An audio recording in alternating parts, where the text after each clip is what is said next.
suis le colonel Batabombi Apanza Jean Daniel, commandant second du service de communication et d'information des forces armées. J'ai la charge de l'administration et de la logistique. Et parce que nous allons parler des questions relatives aux violences sexuelles liées au conflit, j'essaie de vous rappeler que depuis 2014, les forces armées ont adopté un plan d'action de lutte contre les violences sexuelles conformément au communiqué conjoint qui a été signé entre la République démocratique du Congo et les Nations Unies. Et c'est par cette occasion que les forces armées ont adopté un plan d'action.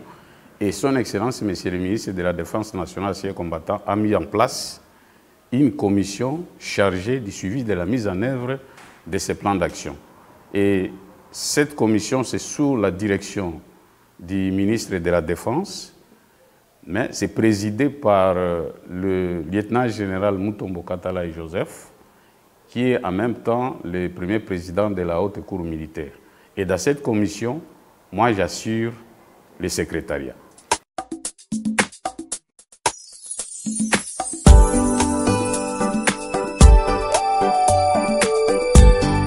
Je commencerai d'abord par dire que les termes « les hommes en uniforme », ça prête souvent à confusion.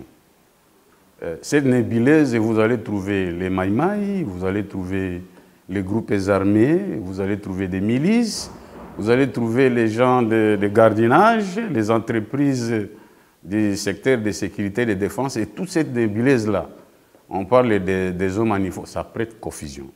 Et même, les gens ne savent pas faire la différence entre l'armée et la police.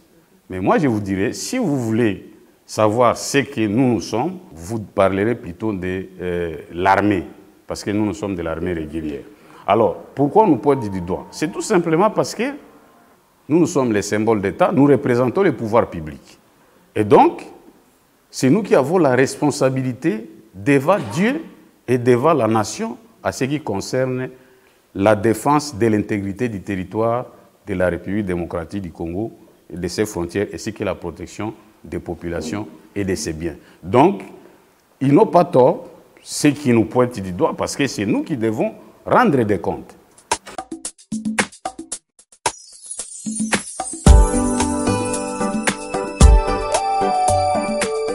Bon, vous dites bien que c'est une accusation, parce que dans la plupart des cas, ce sont des allégations que certaines structures diffusent vite à l'état brut, sans pour autant qu'il y ait des vérifications au préalable.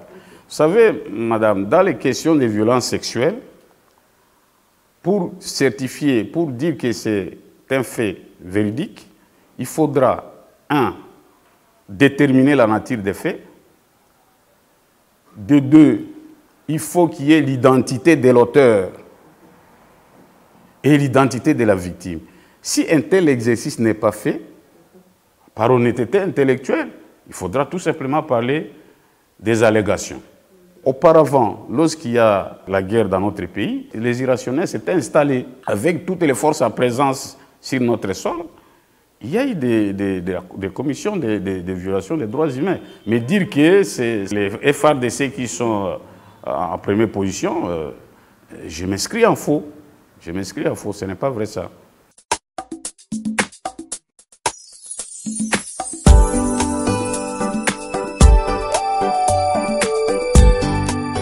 D'abord, je voudrais vous dire que la violence sexuelle, c'est un acte sexuel avec ou sans contact physique commis par un individu sur une personne visée. C'est un crime odieux.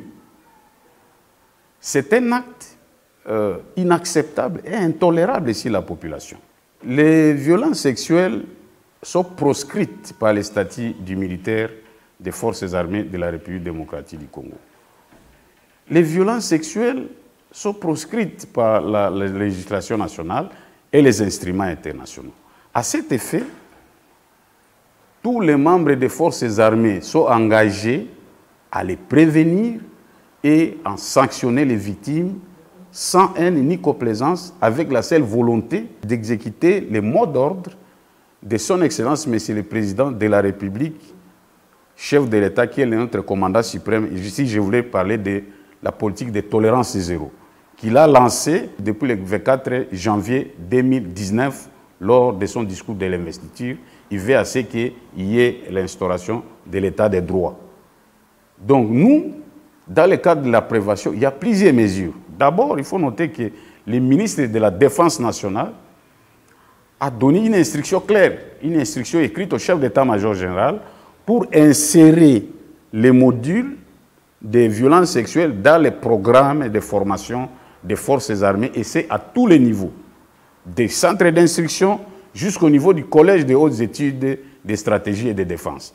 D'ailleurs, cette instruction est déjà opérationnelle parce qu'au mois de décembre, dans la grande salle, ici au collège des hautes études de stratégie et de défense, il y avait déjà une matinée de sensibilisation des officiers auditeurs sur les questions des violences sexuelles. De deux, dans les ordres d'opération actuellement, même par les passés récents, il y a un paragraphe spécifique de prévention des violences sexuelles qui est élaboré au niveau de l'état-major général. Il faut encore noter que les commandants des grandes unités, dans le cadre de la mise en œuvre du plan d'action, on organise des séminaires, des formations. Et à l'issue de ces séminaires, chaque commandant ayant participé à ces séminaires est astreint à signer une déclaration sur son honneur, voilà l'acte d'engagement. Cet acte d'engagement comporte deux portées. Il y a l'aspect moral, parce que chaque commandant d'unité est responsable de l'encadrement de ses troupes pour un bon comportement. Et de deux, la portée pénale. La responsabilité du commandant peut être engagée dans le cas où il n'a pas pris des mesures pour prévenir et sanctionner les violences sexuelles. Il y a plusieurs mesures. D'ailleurs, en ce qui concerne le recrutement, il y a des critères. On vérifie, on s'assure que la personne à être recrutée n'a jamais été auteur ou co-auteur d'une des violations des droits humains, notamment les violences sexuelles. Si on mène une enquête de moralité, on le trouve dans cette boîte, il ne sera pas recruté au sein de notre armée. Et il y a la formation permanente, il y a des structures, il y a l'action du service d'éducation civique et patriotique et des actions sociales, il y a des éducateurs qui ont été formés et ils sont déployés sur le terrain pour sensibiliser au quotidien leurs collègues en uniforme. Et nous, les services de communication, de temps en temps, nous relayons les messages dans des radios, dans des télévisions, pour que nos militaires puissent s'abstenir des actes de violence sexuelle. Et au niveau, je venais de vous dire tout à l'heure, au niveau du commandement général des écoles militaires, on a déjà inséré dans les blocs programmes les modules sur la formation des militaires sur les questions de violence sexuelle. Voilà, une gamme d'actions qui sont prévues dans le cadre de la prévention. En ce qui concerne la répression, depuis que le plan d'action a été mis en place en 2014, durant 3 ans, à titre d'exemple, on a enregistré plus de 580 condamnations. 580. Dans l'armée. Dans l'armée, 580. Donc ce sont des renseignements vrais parce que les données sont là, c'est connu. Et dans le cadre toujours de la répression, on applique la politique de tolérance zéro. Personne n'est à l'abri des sanctions sur les questions de violences sexuelles au sein de notre armée. Personne alors. On l'a démontré plusieurs fois. On sanctionne. Et d'ailleurs, même les unités qui sont engagées dans les combats, la justice militaire est proche là-bas. Il y a des cours militaires opérationnels.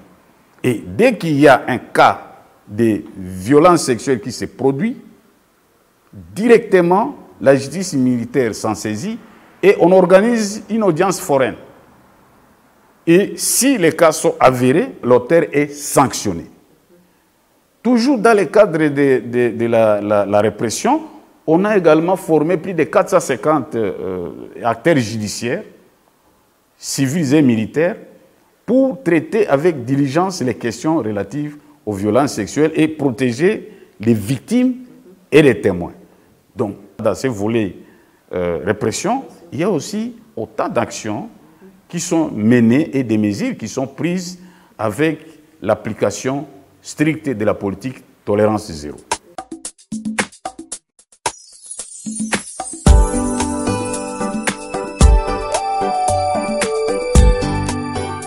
les FRDC de 2002 n'est pas égal au FRDC de 2020. Nous avions évolué. Nous avions évolué. Ne croyez pas que nous avons encore besoin des pédiatres. Hein? Maintenant, nous avons grandi, nous avons maintenant besoin peut-être d'autres choses, de haut niveau, hein, par rapport à ce que nous sommes. Il y a vraiment la professionnalisation de nos forces armées. C'était une chose qui s'est passée avant. C'était tout simplement parce qu'il y avait les processus d'intégration, de brassage, de mixage. Mais maintenant que la réforme a pris sa vitesse de croisière à partir de 2014, franchement, il y a des changements.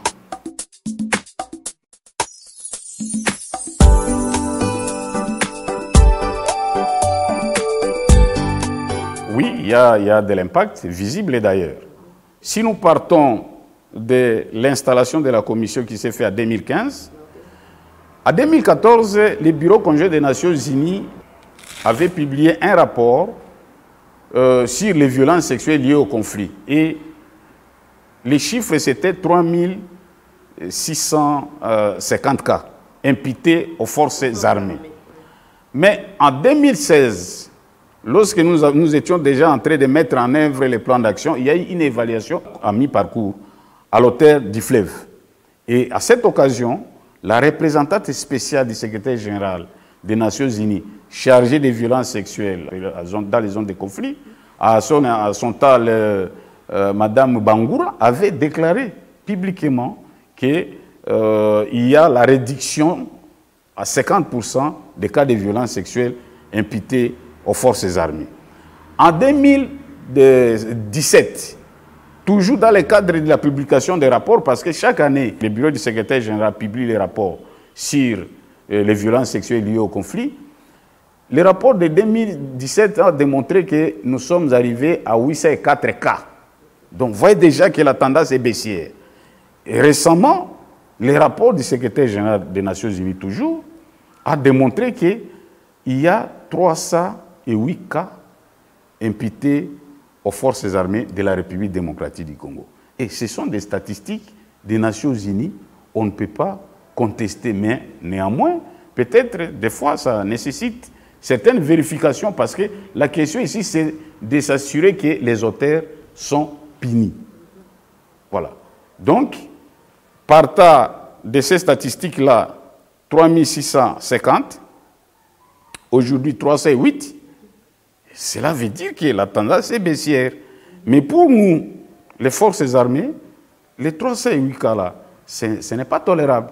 Parce que ne fût-ce qu'un seul cas de violence sexuelle commis par un membre des forces armées, ça préoccupe l'autorité militaire. Donc, c'est pour vous dire que nous sommes en train de travailler et nous espérons que nous sommes dans la bonne voie.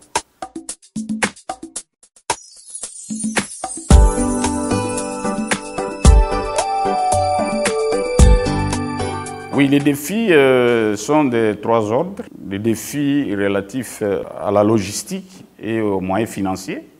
Parce que pour organiser toutes ces activités que je viens de vous dire ici, ça nécessite à la fois des moyens logistiques et financiers. Organiser une audience foraine, ça coûte cher. Il faut avoir ces moyens-là, à temps utile. Organiser une série de formations, ça demande des moyens logistiques et financiers. Donc c'est ça le premier défi qu'on peut citer ici. Mais le deuxième, c'est aussi le manque de collaboration dans le cadre de la lutte contre l'impunité. Madame, nous sommes dans une commission et dans cette commission, les Nations Unies sont représentées par le Bureau conjoint des Nations Unies aux droits de l'homme et l'ONU Femmes. Donc, nous réfléchissons ensemble dans le cadre des activités. Nous planifions ensemble les activités. Nous les mettons ensemble, les activités planifiées. Mais s'il y a de beaux résultats, ça nous appartient à nous tous. Mais dans le cas où il y a un dérapage, il faudra qu'on arrive à endosser, il faudra qu'on se concerte pour dire, voilà, vous qui avez des statistiques, vous qui avez des données, vous partagez avec nous, comme la justice militaire est proactive, on doit sanctionner. Mais c'est ce que nous n'observons pas souvent. Certains partenaires, certaines structures préfèrent directement publier ces rapports, diffuser ces rapports. Et ça, nous ressentons un peu certaines frustrations et nous ne cessons de demander que si vraiment nous tous nous regardons dans la même direction, cela veut dire que nous voulons protéger les populations congolaises, notamment les femmes et les filles, et nous voulons lutter contre l'impunité, il y a une impérieuse nécessité de collaborer lorsqu'il y a un cas qui est détecté quelque part. C'est ça, c'est aussi un défi. Ça, c'est aussi un défi qui n'est pas de moindre taille. Un autre défi, depuis 2011, nous sommes sur la liste noire des Nations Unies parmi les forces armées qui commettent les actes de violence sexuelle. Et ça, ce n'est pas une bonne chose, ça ne donne pas une bonne image pour notre armée. C'est pourquoi tous les efforts que vous êtes en train de voir, à partir de l'autorité politique, l'autorité militaire, et chaque militaire est sensibilisé, c'est pour que nous devons faire en sorte que nous ne puissions pas figurer sur cette liste-là. Parce que cette liste-là, normalement, ça appartient peut-être aux groupes armés qui sèment la terreur contre la population. Donc, continuez à nous garder sur cette liste-là. Si vous me le permettez, je peux considérer que c'est tout simplement, soit c'est la mauvaise foi, ou bien encore c'est tout simplement de l'injustice. Oui, on n'arrivera pas au zéro cas de violence sexuelle parce que c'est un phénomène mondial, mais lorsque le travail a été fait, les efforts là, nous osons croire que ça pouvait être reconnu. Et malgré ça, nous allons continuer à travailler, même si nous sommes radiés de cette liste-là. Mais nous, par notre obligation constitutionnelle, nous devons continuer à travailler pour protéger nos populations.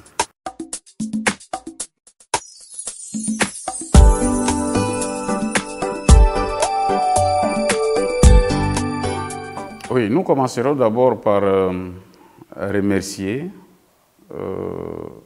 et saluer les initiatives de la distinguée Première Dame et ses actions et surtout sa vision maximaliste pour contribuer à la protection des femmes et des filles sur les questions de violences sexuelles et même voire au niveau de la protection de leurs droits.